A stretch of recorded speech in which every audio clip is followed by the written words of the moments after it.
This episode is brought to you by Amazon. Sometimes the most painful part of getting sick is the getting better part. Waiting on hold for an appointment, sitting in crowded waiting rooms, standing in line at the pharmacy, that's painful. Amazon One Medical and Amazon Pharmacy remove those painful parts of getting better with things like 24/7 virtual visits and prescriptions delivered to your door. Thanks to Amazon Pharmacy and Amazon One Medical, healthcare just got less painful.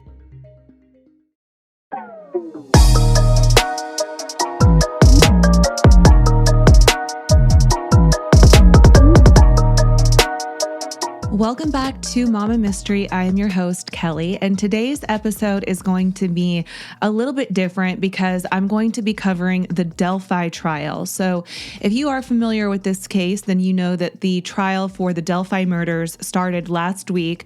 Richard Allen has been arrested and is accused of murdering Libby German and Abigail Williams on February 13th of 2017 after encountering them on a bridge and then famously telling them to go down the hill when Liberty had the frame of mind to open up her phone and actually record the person who was telling them to go down the hill. So this case has been very widely known and very extensively covered.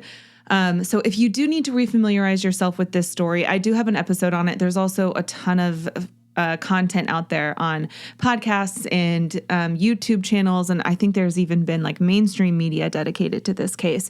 So as I cover this, it's going to be pretty unscripted. Usually I like to kind of write things out nicely and tie it up with a nice little bow. This is not going to be like that, but I am going to do my best to keep everything organized and chronological so that you don't miss anything.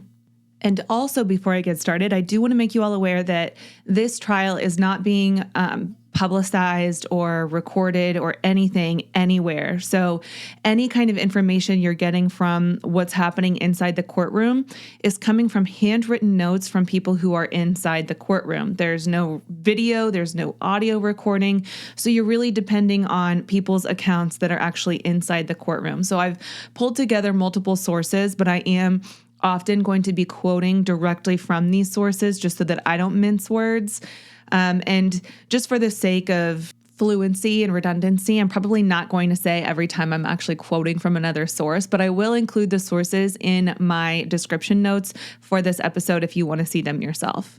I do find it kind of wild, though, that a trial of this magnitude and a trial that is this high profile is not being broadcast or recorded whatsoever.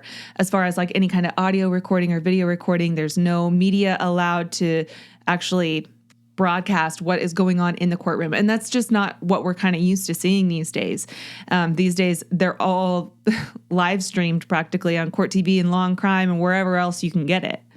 But not in this case. In fact, there's even walls, like a tunnel essentially, that's been constructed outside of the courtroom or the courthouse where witnesses are expected to walk through that are expected to testify. So anyone who is outside the courtroom has no idea who's walking in, who is expected to testify on what day. Even the jurors are being sequestered, which I think is always kind of an interesting move, especially with a case that is expected to last at least a month. These 16 jurors, 4 of them are alternates. So there's 12 jurors. They're all being holed up in a hotel somewhere near Delphi, and they're being shuttled from the hotel to the courthouse every single day. And Judge Francis Gull basically said that every day or every week will run from 9 to 6 p.m. Monday through Friday, and then 9 to noon on Saturdays. And so she really wants to get this trial going, keep it efficient, and keep it moving. But I do think it's interesting that these jurors being sequestered, they are not allowed to access their phones, any kind of laptops, any kind of tablets, even their phone calls to call home are monitored by bailiffs. What they watch on TV is monitored. They're not allowed to look into or discuss this case, which that's normal, whether you're sequestered or not. You're not supposed to talk about the case until after a verdict has been reached and read. But I just find it very interesting that Halloween and the election are coming up, and the judge ordered them all to get their votes in before trial started because after that, you're not going to be allowed to vote. I mean, it's just kind of crazy. And I think about the people who are on the jury who might have families or children, and they're not allowed to see them or talk to them really without supervision. They can't go trick-or-treating. I don't know. I just think that's so wild. And as much as I love the opportunity to be a juror on a trial, I would probably actually be pretty upset about that. So anyway, without further ado, we're going to go ahead and get into the opening statements. Friday, October 18th was the first official day of the trial where Nick McClelland, who is the prosecuting attorney for Carroll County, gave his opening statements. So according to notes that were taken within the courtroom, Nick McClelland tried to start his opening statements with a video, but he couldn't get the video to work. They tried messing with it for about 5 minutes before he finally just gave up on the idea. So I don't know if that video was of the video captured by Libby's cell phone of the guy walking on the bridge. But after they gave up on the video, he basically gave a recap of the mini opening where he told the jury that this case is about three things: a bullet, the bridge guy, in quotes, and the brutal murder of two girls. And now the jury will hear the rest of the story. So he started out by saying February 13th was an unseasonably warm day and the girls were off of school. So they asked Libby's older sister, Kelsey, if she wanted to go to the bridge with them, but she had to work. And so Kelsey instead drove the girls to the trail and dropped them off. On the way there, Libby was in the front seat and Abby was in the back seat. And Libby took a selfie in the car on the way to the trails. And this photo was shown to the jury. This photo was like a close-up, kind of zoomed in of Libby's face. Then Kelsey dropped them off at the Mears parking lot. Now, Abby did not have a phone, but Libby did have a phone, and Libby's phone was set up so that Abby could open it with her fingerprint. So you can actually set up multiple fingerprints for an iPhone, and so that was how Abby was able to access this phone. So while they were out walking, Libby took a photo of Abby on the bridge and posted it to Snapchat. We've all seen this photo. She's wearing the blue jeans, a maroon shirt, and then a gray zip-up hoodie on top of that. Libby made it to the other end of the bridge first and looked back and saw that there was a man following Abby. So Libby decided to start recording on her phone. And that is when she got the video and the audio recording of the man telling them to go down the hill. The girls, out of fear, complied, and the video then cuts off. So later that day, when the girls were expected to be picked up at a certain location and they weren't there, that is when the search ensued. And the search actually lasted until about 2 a.m. and then resumed the next day, which would have been Valentine's Day, at about 6 a.m. The girls were finally found that day at around noon. Libby was found completely nude, covered in blood. Her throat was cut in several places. There was also a lot of blood on the ground, and then there was blood on a nearby tree. Abby was wearing her own underwear and her own shoe, but no socks, and she was wearing Libby's shirt and Libby's jeans. And then the rest of the girls' clothes were found in Deer Creek, which was nearby, but except for one shoe and then Libby's phone, which were both found underneath Abby's body. There was also an unspent .40 caliber Winchester bullet laying on the ground between the two girls. And I want to emphasize that this was an unspent, unshot bullet. Libby's phone was taken in for processing, and they recovered the photos and the video of the bridge guy. And after that, witnesses began to come forward. There were 3 girls on the trail who took a photo on a bench that was located east of the Freedom Bridge, which is a different bridge on the trail. And those girls apparently ran into an unfriendly man who was walking with a purpose that day. And the state is alleging that that man is the bridge guy. The state also brings up witnesses like Betsy Blair, who said that she saw a man on a platform of the bridge who was also bridge guy. And then another witness, Sarah Carbaugh, who said that she saw a man walking on the side of the road, which was County Road 300, looking like he had just slaughtered a pig, and that this is also bridge guy. Now, this is according to the state, so bear with me because I know that there are discrepancies, but I'm only quoting what the state's opening statements said. Now, years passed, and they apparently reviewed an old report of a DNR, or Department of Natural Resources, officer who interviewed Richard Allen in 2017. And Richard at the time said that he arrived at the trails at 1:30 that day and left at 3:30, and that during his time there, he ran into 3 girls.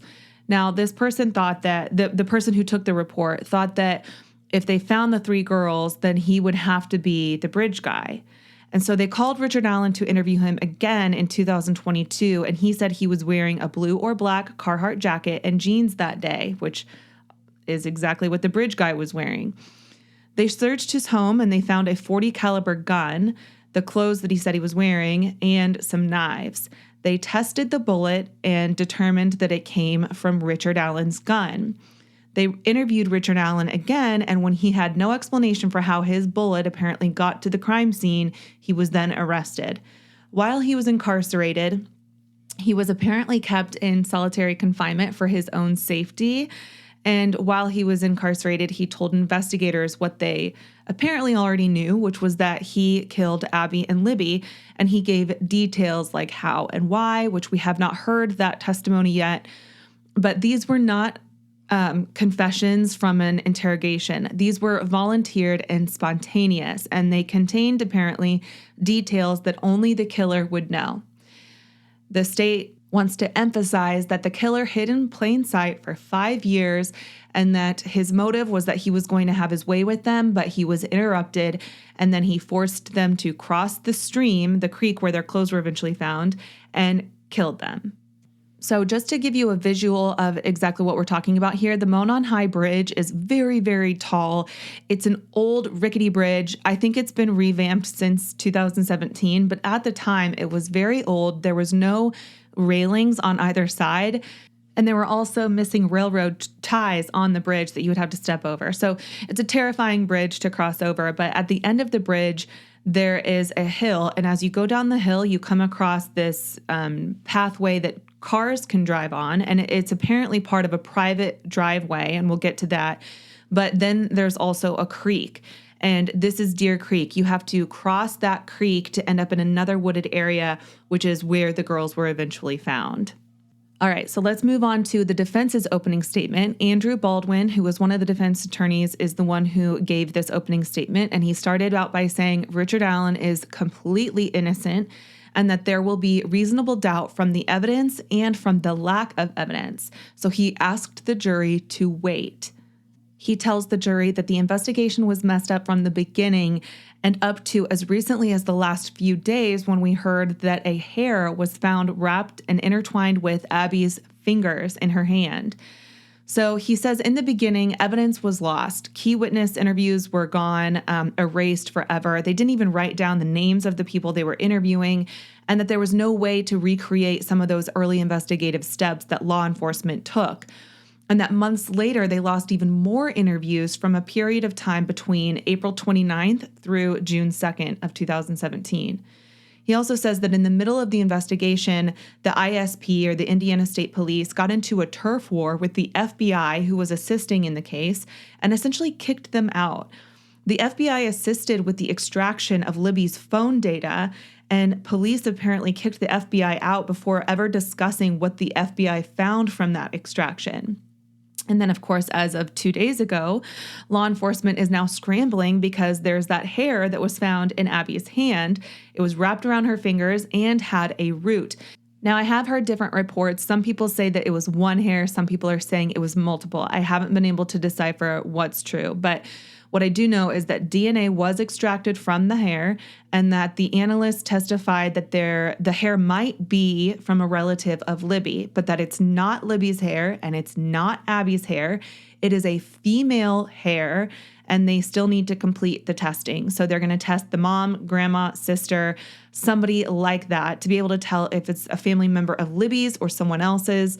But regardless, the defense points out that law enforcement has had Becky and Kelsey's DNA for 7 years. They've had this DNA to see if it matches. They've never tested anyone's DNA against this strand of hair. And so we do not have the results back yet, but we're hoping to soon, hopefully before this trial is over, obviously.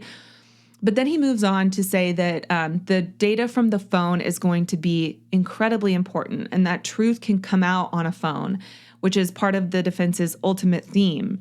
He says, quote, forensic data on phones doesn't lie or cheat, end quote. And that when you find out what is actually on Libby's phone, the state's case is going to fall apart.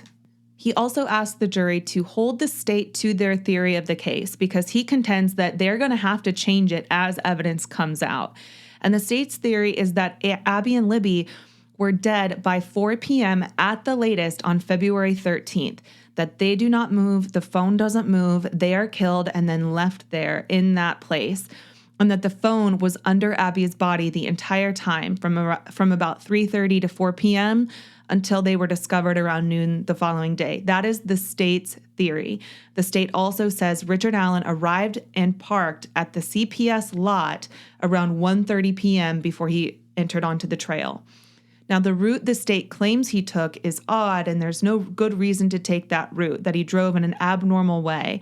And according to the state, the car is parked there until sometime after 4 p.m. when Richard left. Once Richard left, he did not come back to the crime scene, and he didn't take Libby's phone with him. This is something that the state has said, and the defense agrees with. Now, Richard was never on the trail at the same time as Abby and Libby. This is according to the defense. And witnesses describe a guy who is known as the bridge guy as being 5'11", which does not fit Richard's description because Richard is actually quite short, standing at about 5'4", which is a pretty big discrepancy. Now, Richard arrived to the trails around noon or 12:30 p.m., according to the defense, and he was gone from the trails by about 1:30, and that his car is gone by 2:15.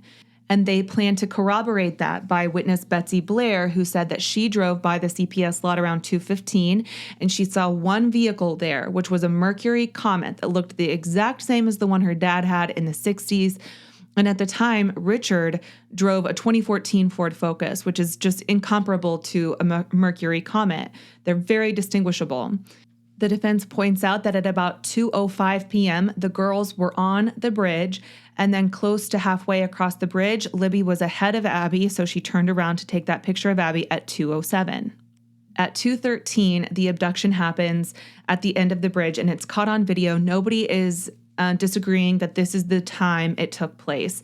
And you can't see the water or the end of the bridge in this video. It's not panoramic, so you don't see much, but you do hear a voice telling the girls to go down the hill. However, the defense points out that the man on the video, his mouth does not move. Therefore, the defense is suggesting that there's more than one person involved in this. Now, at the end of the bridge, you have a choice to either go right or left, and that they went left down a steep incline. We don't know and can't show which way they went down for sure, but either way, they would have landed on that access road to that private residence that goes under the bridge. This access road leads all the way to a home of a man named Brad Weber. Now, it's possible that there were other people or a vehicle making use of this access driveway, and evidence suggests that the girls may have gotten into a vehicle down there on that access road. There is not strong evidence about exactly what happened after the girls were forced to go down the hill, but data from Libby's phone shows that she was connected to a nearby tower and getting messages and text messages and phone calls until 5:44 p.m., at which point the phone no longer connected to that tower. Then at 4:33 a.m. the next day, Libby's phone suddenly reconnected to that tower. So the defense's theory is that this is when the phone came back into the area. After 4 p.m., when Richard Allen left, data will show that human hands handled Libby's phone. It registered human hands handling it. And this is kind of reminiscent of the Murdaugh case when they were talking about the data from the phone being able to tell you when it was picked up, when it was opened, when it was used, when a passcode was used to open it, when a face was used to open it. It's just fascinating what all a phone can actually tell you. But the last ping on Libby's phone was at 5:44 p.m., and then they continued to try to ping the phone every 15 minutes. Around 10 p.m., investigator Mullen contacted Mitch Walker at the Indiana State Police, who said that the phone wasn't in working order or was out of the service area. Well, the phone, when it was found, was in working order, so it had to be that the phone was out of service area, meaning it was not at the location in the woods. At 4:33 a.m., 15 text messages came through to Libby's phone. And the search party also, the defense claims, will establish that the girls were not where they were found, that they did a grid search, they extensively covered that area, and that the place where they were eventually found was cleared by searchers. So it'll be interesting to hear from testimony from people who were in the search party. The defense points out that the girls' clothing was found in the creek. However, many people were searching the creek prior to that time, and nobody found clothes, according to the defense. The defense also points out that there will be testimony from 4 people who had been walking on the bridge at the time of the abduction and murder, and yet they heard nothing. These 4 people did not hear any screams, any talking, no rustling in the leaves, no footsteps, nothing. Now, in regards to the confessions that Richard Allen made, he made over 60 confessions, and a lot of these were kind of jumbled. I don't have the details of every single confession. What I do know, though, is that some of the confessions were proven to be inaccurate. He said things like he shot the girls in the back, but the girls were never shot. He also made confessions to killing his whole family and his grandchildren. However, his family is very much alive, and Richard Allen does not have any grandchildren. So just based on that alone, there's room for reasonable doubt in regards to those confessions, but the defense is also pointing out that you're going to see videos of Richard Allen in his cell, or at least the jury will, in his cell where he was watched for 24 hours a day. And you're going to see the conditions that he was living in. He was apparently washing his face with toilet water. He was soaking the papers that were given to him by his lawyers in water and then eating it. He also was apparently eating his own feces, and that he went into prison with a fragile mindset to begin with, and that he apparently told his uncle early on not to send money. This was within like 2 weeks of him arriving to prison. And Richard Allen told his uncle not to send any money, not to hire a lawyer, because he was just going to admit to all of it so that they didn't have to suffer. And then 6 months after that, the confessions started. And like I said, he was confessing to things that did not happen, and defense experts will say that this all has the ingredients for these to be false confessions. Now, as for the bullet, the defense keeps referring to this bullet as the magic bullet in the ground, and there was no photo or video of this bullet being recovered or retrieved at the crime scene. There was only one photo of the bullet in place, and then a photo of the bullet in the lab. Now, law enforcement in this area commonly uses .40 caliber ammunition, and they also have commonly used Sig Sauer brand handguns. So it is possible that the police dropped a bullet, but nobody ever asked. And it's also possible to test law enforcement's gun against the bullet found, but nobody ever did that either. In fact, that neighbor whose access road under the bridge led to his private property, Brad Weber, he had a .40 caliber Sig Sauer in his vehicle, and this was tested and not excluded as the source of the bullet. So when you hear the state say that this was matched to Richard Allen's gun, well, sure, maybe, but it was apparently also matched to other guns, or at least other guns could not be excluded as a match. Now, in my, I don't know how many years of being a true crime podcaster, but also just someone who is interested in true crime, I have never heard of someone testing a bullet that has not been fired through a gun as matching it to someone else's gun. Like, I just have never heard that done before. So in order for them to match this bullet to Richard Allen's gun, they found markings that were apparently on this bullet that had apparently been cycled through the gun, just never actually shot out of the gun. And apparently these markings were sufficient enough to do an analysis. And what they did for the testing was they took a pristine bullet and then cycled it through Richard Allen's gun. And that process produced markings that were not sufficient for a comparison. Then they fired the bullet to try to get more markings. And once they fired the bullet, they were then able to compare the markings on the shell casing to the unfired bullet found in the ground. And based on that, that is why they're saying they can match it to Richard Allen's firearm. I don't know about you, but I am just like screaming internally that this is not science. This is not, the defense actually says it best. They're not comparing apples to apples. You're comparing apples to oranges. You can't take an unspent bullet and compare it to a spent bullet and tell me that it came from the same gun. That's just ridiculous. The science is not there. So I am very curious to see the state elaborate on this whole magic bullet theory, because to me, it just seems like the biggest reach I've seen in a long time in a trial. The defense also claims that the witness, Sarah Carbaugh, who saw the bridge guy walking on that County Road 300, looking like he had just slaughtered a pig, that her theories or her witness testimony has changed. She has once said that he looked really muddy and that he was wearing a tan jacket, and then that description changed to he looked bloody and was wearing a dark jacket. So I think they're going to try to raise reasonable doubt about her testimony. And as the defense wrapped up their opening statements, they point out that there is no DNA of Richard Allen at the crime scene. And there's also no social media connection between the girls or the scene and Richard Allen. There's no digital connection between them. There's no forensic data, nothing. Not only that, but a forensic pathologist is going to say that it looks like 2 different blades were used to slit the girls' throats, that one of them was serrated and one was non-serrated. And this fact, paired with the voice not matching the lips moving on the video, is all meant to imply that there was more than one person involved and that neither of those people could have been Richard Allen. Now, before I move on to the first testimonies, I want to just recap the basic structure of the timeline according to the state and the timeline according to the defense, because there are discrepancies, and I'm just kind of a visual person, and so I need it very simply laid out for me. But according to the state's theory, at 1:30 p.m. on February 13th, Richard Allen allegedly arrives at the Monon High Bridge Trail, and the state claims that Allen drove an abnormal route to the CPS lot, parked there, and then headed toward the bridge.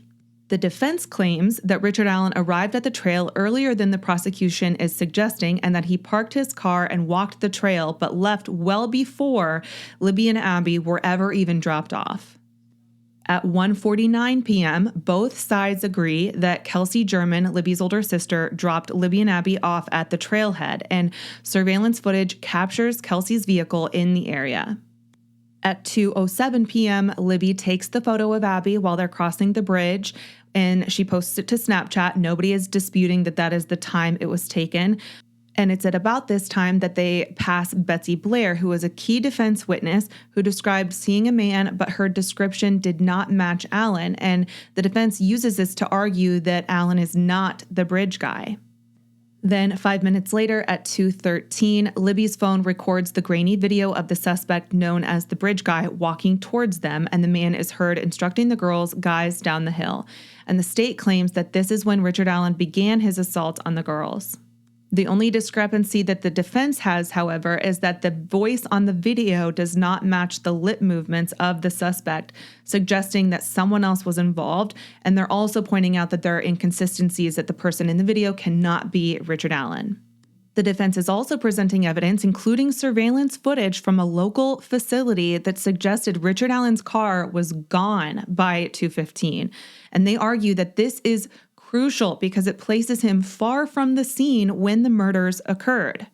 Now, at this point, their timelines begin to change. According to the state, between 3:30 and 4 p.m., this is the window during which the girls were murdered. And the state theorizes that the girls were killed shortly after being led down the hill and then being left at the crime scene where they were found the next day. And they argue that Richard Allen remained in the area for a while after the murders. Then at 5:44 p.m. is the last recorded ping from Libby's phone, and the state believes that the phone remained near the crime scene from this point until the bodies were found the next day. However, what the state does not mention, and yet the defense does, is that at 4:33 a.m. the next day on February 14th, the defense points to data from Libby's phone, which reconnected to a cell tower after being out of signal range for hours. And they theorize that the phone had been moved out of the area and then brought back into the crime scene, suggesting someone else had to have been involved.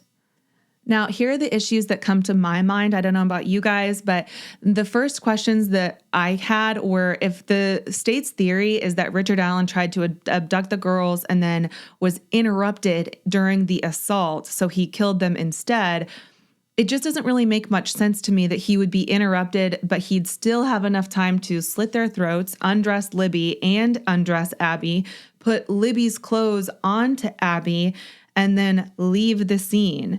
That just doesn't really make a lot of sense to me. If he was interrupted and in a hurry, then how could he have had time to do all these other things and then stage the scene to look like this Odinistic ritual with the sticks laying on top of the girls, which is something we can talk about later. But it just doesn't make sense to me that if someone was moving with haste because he had been interrupted, that he still would have had time to do all these other things while not completing his mission, which was to sexually assault the girls, which is what what the state is implying.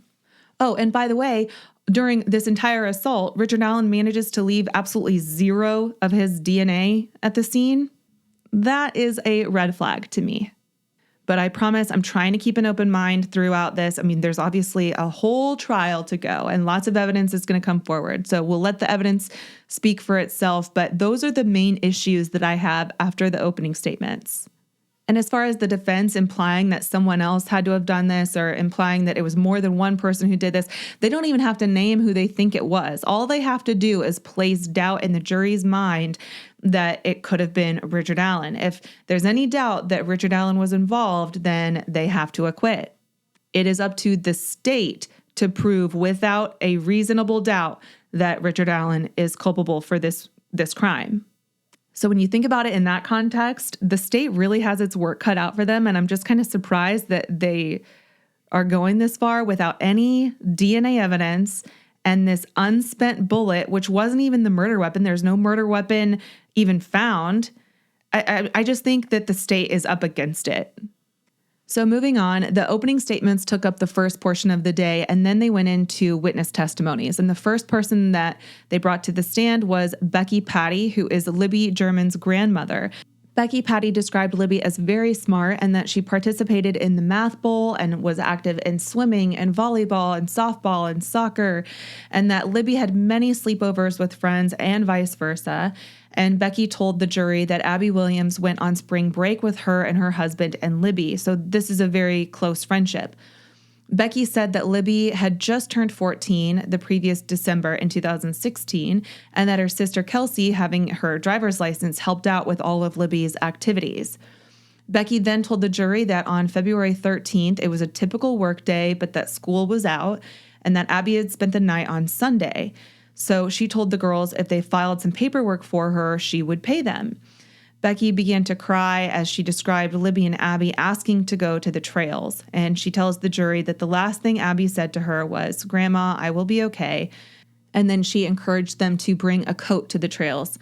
She also described Libby as wearing gray sweats and a tie-dye shirt with Nike shoes, and that Libby loved photography and loved the Monon High Bridge, and that Libby was not the type of person to lie about where she was going. If Libby said she was going to the trail, that is where she was going to be. The prosecution asked Becky if it was a concern of hers to know what time Abby and Libby would be picked up from the trail, and Becky responded that she always coordinated with us. She told the prosecution that they took the girls to the trail at about 1:30 p.m. Becky Patty told prosecutors that she herself had not been to the bridge, but all of her kids had gone there to take photos, and that she didn't realize how high it was. She said Libby was polite, but that if you were out of line, she did not have a hard time telling you. And she also told the jury that Libby loved crime shows and had a great intuition. Becky Patty told the jury that at 3:30 p.m. that day, Derek German, who was Libby's dad, called to say that they had not heard from Libby and that they decided to start looking at the trails. They checked both directions that they could have walked and did not see them. They called AT&T and could not ping Libby's phone. She said Libby was scared of the dark and it was after 5 p.m. at that point, and she felt like they just needed to call the police. So she tried to get a hold of Abby's mom, but was unable to. And then Becky told the jury that her husband, Mike, then called the police. Becky told the jury that the search continued the next morning, and a friend came up to her and said, "They found them, they found them." She told the friend, "You need to take me to Libby."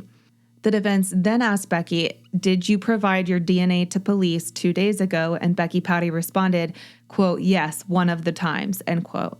The prosecution asked Becky, "Do you know if Libby had ever been exposed to handguns?" And she responded, "I don't know. My husband has a few guns. He hunts. She had not been around handguns. Nobody in her house owns handguns." So I think that they're just trying to lay the foundation for the DNA in regards to this piece of hair and then the exposure to handguns, possibly because of this bullet that was found. The next witness was Kelsey German, who is Libby's older sister. And Kelsey told the jury that Libby wanted her to go with her to the trails, but that Kelsey couldn't go. So she told Libby that she would drop them off if they had a ride home. She also told the jury that Abby wore a gray zip-up jacket that day that she had borrowed from Kelsey. Kelsey was shown a photo by the prosecution of Abby and Libby inside Kelsey's car, and jurors were given a copy of that as well. Kelsey was asked to stand up and show on a large map how she would have taken the girls to the trails, and Kelsey said she dropped the girls off and then went to her boyfriend's house. Kelsey then told the jury that she eventually got a call from Becky Patty that Libby was missing while her boyfriend had just left for work. The prosecution showed a closer view of the earlier map that Kelsey explained that lots of people at school go on this, referring to the trails that are near the bridge. And Kelsey was asked if she was aware that it was private property, and she said no and laughed. Kelsey then told the jury that she communicated with Libby via Snapchat for the most part, and Kelsey described the bridge to the jury as different than it was in 2017. And then she went on to describe the changes that have taken place to the jury. The prosecution asked Kelsey, if you were at the end of the bridge, could you see someone at the beginning of it? And Kelsey answered no, which I do believe because this is a very long bridge. If you Google a picture of it, it looks very, very long. Kelsey told the jury about Snapchat and the texting feature and discussed timestamps on Snapchat stories. And then Kelsey said she was texting and calling Libby the night of February 13th, and then described how she became emotional after finding out that the girls had been found, and yet at the time didn't know that they had died. Then the defense asked Kelsey if she had worn the sweatshirt that was worn by Abby, and Kelsey said that they had washed it before, but they had not worn it. Then the prosecution called Derek German to the stand, and Derek is Liberty's father. And Derek told the jury that he lived in the home with the Pattys, who are Libby's grandparents, with Libby and her sister Kelsey. Derek told the jury that he communicated with Libby via text and took her to Abby's house a lot. Derek said he picked Abby up for a sleepover the night before and then made banana pancakes for their breakfast on February 13th. Derek told the jury he left home at about 1:20 p.m. to take photos for appraisal properties in Frankfurt owned by the Pattys.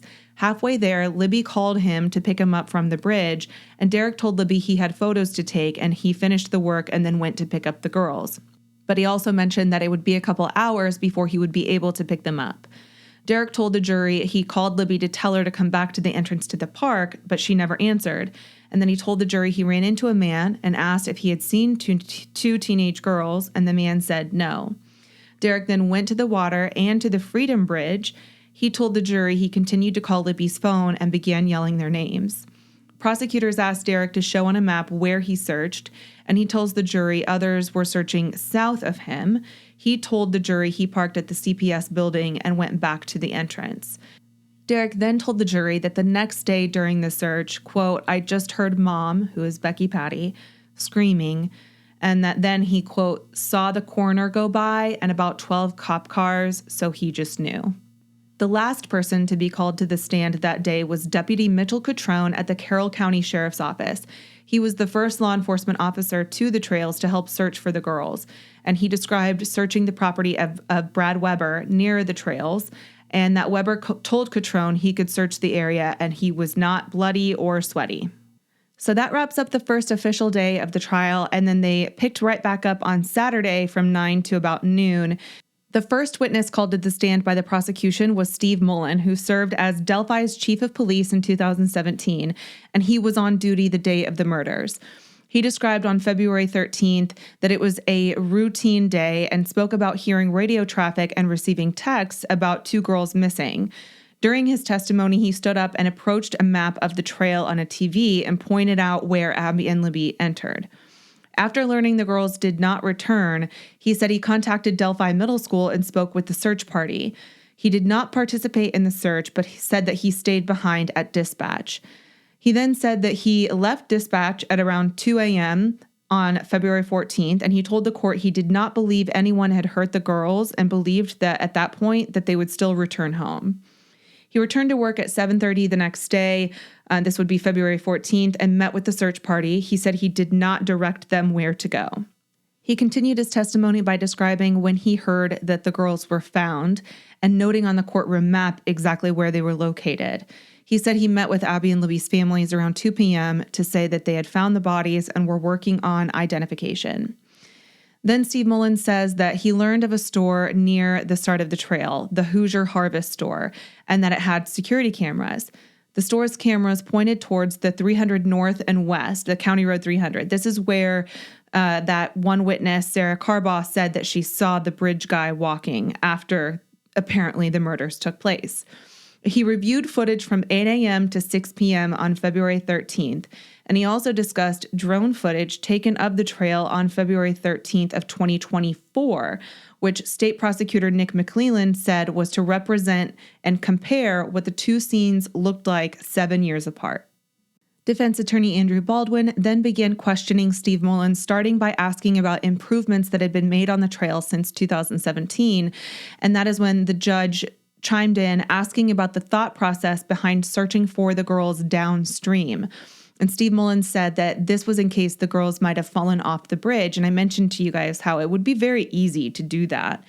Then Andrew Baldwin asked if Mullins went to the scene, and Mullins said he did not.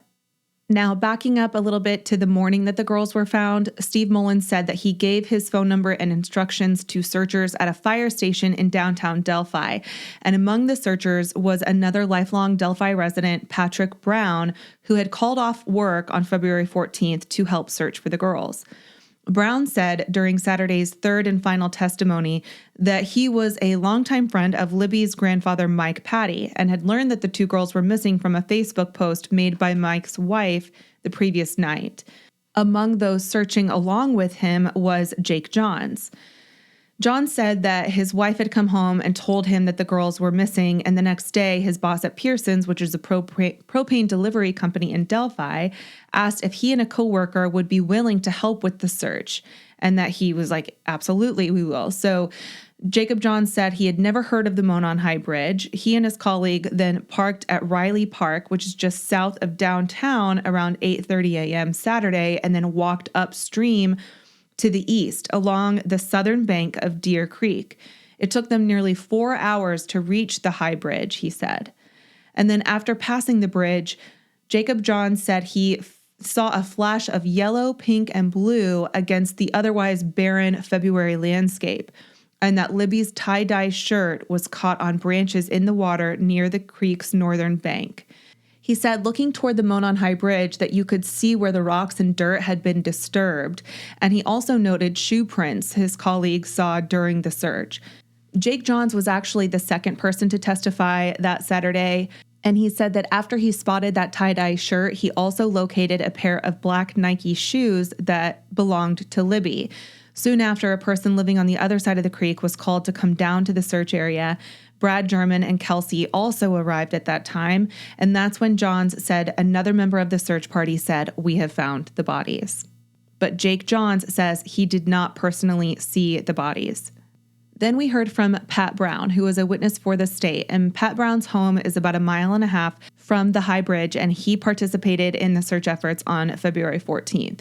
He told the jury that he had known Libby's grandfather, Mike, since high school and also knew Libby, and he said he was at home eating dinner and watching TV when his wife told him that Libby and Abby went missing.